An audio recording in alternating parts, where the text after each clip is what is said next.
Welcome back, everyone. This is the episode 2 breakdown of the Cobra Kai series. It starts off with a shot of the valley and the lead up into the LaRusso household. It's reminding us of all the success and the credit that Daniels received for winning the tournament, eventually becoming powerful, rich, and famous.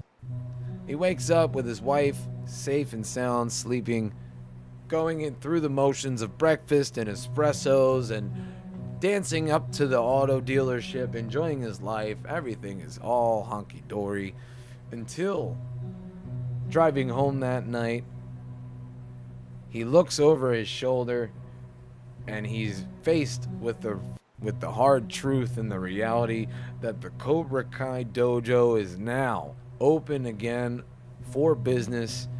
And this shot here with the cinematography, it explains that he cannot stand the fact that this could be a possibility, and all of this would compromise his life and all of his success of him being the winner if Johnny is able to rebirth the Cobra Kai and to prove all of that was really just a fraud.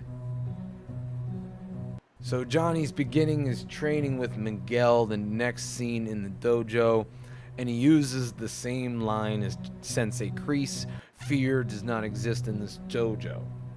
And going on further and more dialogue, Johnny is correcting Miguel of over-explaining his asthma and his breathing inhaler, and Johnny, grabbing his inhaler out of his hand, throws it against the wall, says, leave all of that stuff outside. You don't have that when you're in here. And then we are introduced to a health inspector who is mistaken to be a potential student from Johnny, as he's cracking a joke about him being overweight. But he knows that there's going to be much more to be done after that conversation if he wants to keep the Cobra Kai up to code. So then in the next scene, we go to the country club, the lifestyles of the LaRusso and famous. And as we go into this country club, we're introduced to another main character of the story, Antonio, the LaRusso son. And this child is spoiled and frankly out of shape, in terrible attitude, and disrespectful to anyone that he's really in contact with this entire episode. It makes me begin to think what kind of relationships they really had in the LaRusso house. Doesn't seem like it's the Miyagi way. The only thing that is the Miyagi way is to go to this open bar and catch a fly or two, but it seems as if he's caught a martini that's extra cold with 3 olives, and it seems like every time Daniel is faced with a problem, he seems to go for this drink of choice. This could be a recurring theme throughout the season. Everyone speaks about Johnny's issues, but Daniel's, I think, are even more magnified in that sequence. So the next scene, we're shown Miguel, and he's cleaning the same way Miyagi had Daniel clean the floors, the walls, and the fences of the dojos. Once again, further proving that Johnny is the Miyagi of this series. And he's learning of Miguel's life about him not knowing his father, just like Johnny, so he begins to feel more connected to his student, which is all going to be very helpful and as the series progresses. Now we go to the LaRusso house, where before entering, we are hit with the realization that the daughter Sam and the spoiled Valley kids are having a pool party, and they're just consuming all of the things in the household, including the bathing suits, the food, all of the possibilities of Daniel coming in and being calm and collected are out the window, and he completely breaks up the party and embarrasses his daughter. He also says, I don't like these new friends, as she storms away. So, as he's cleaning up after the party, we have a shot of him at the pool area, putting away some foam noodles and whatnot. So as he's bringing those to the pool yard house, he's hit with this picture frame of him and Mr. Miyagi back in 1982 with the tournament win. And he looks at it and he says, I wish you were here for some of that advice. Because he really realizes that he really was only as good as Mr. Miyagi was around. And it flashes back to moments when he was with his daughter as a child, and as how serious he was about teaching her, until all of his success and fame consumed him. And he's filled with that guilt, and he goes back into his daughter's room to try to make amends.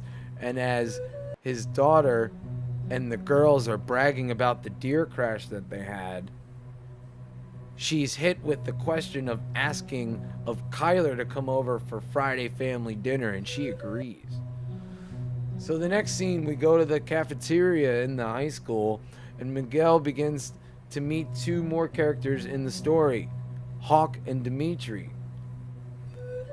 The intro is broken up by the rich girls who walk with their trays past the three, and as they admire them, tells them, he says, now he's signed away all of his hopes of finding any of those girls. And as Kyler and the bullies from the first opening episode take over the lunch table, he is forced to step back and he's unable to pursue Sam. And then after the school day, Miguel is going back to train at the dojo Cobra Kai, and Johnny begins to talk about striking first to Miguel and following through with the punch, the way of the fist. Tells him to focus and go through the dummy. But as he's beginning the training lesson, the phone rings and Johnny's son is introduced, Robbie. And the principal informs that the mother wasn't able to be reached and that Robbie has been caught in school with drugs. So both Johnny and Daniel have problems with their sons. At this point, he should have been disqualified from all under 18 Valley tournaments, but we'll get to that later. So the next scene, we're brought into the LaRusso household again for dinner, and we are introduced to the story of the sashimi knife that Daniel got from his first trip to Okinawa, but it was likely alive because he was getting his ass kicked by Chosen. But more about that later. So then, the boyfriend, potential love interest, Kyler, says that he doesn't like sashimi, as the family Ponzu LaRusso speciality was denied. But it gave time for Daniel and his nosy, curious behavior to get involved with Kyler, and he begins to see the bruises, and he's asking questions about what had happened, and he says that I've had my fair share of fights in high school, and Kyler says we weren't fighting kids, we were fighting an adult. And then he says where? In a parking lot in the mall, and Daniel begins to run through those conclusions, as where he immediately goes after dinner and he drives to the dojo without calling or inquiring about any other information. He literally goes to the source of the issue that he's always had with himself and the Cobra Kai, and he walks into the dojo and he looks to his right and he sees that logo of the Cobra Kai, and as the door is opened and the bell rings, Johnny comes out from his office and says, "Welcome to the Cobra Kai." And now we are finally back on the mat in the dojo with Johnny and Daniel in the same place and space and time, as this is finally coming to a head. And he says, as just like John Kreese said to Mr. Miyagi, that I heard you jumped a few of my students last night the same way. So once again, my confirmation and suspicions that Daniel is the John Kreese and now Johnny is the Mr. Miyagi, cool, calm, collected, with his hands down, not looking for a fight. This was always Daniel's agitation from the beginning, and he says that he looks at him and says, this isn't over, because now we're introduced with the information that Johnny knows that it's Daniel's daughter's friends that were beating up on his student, so everything is in order, and Johnny stands his ground. And as Daniel goes back to his car, the scene is panned back and forth with them looking at each other dead in their eyes, and I know this isn't over yet. This has been a breakdown of the Cobra Kai YouTube series, episode 2. Thank you so much, everyone. Make sure to hit that like button, comment, and subscribe.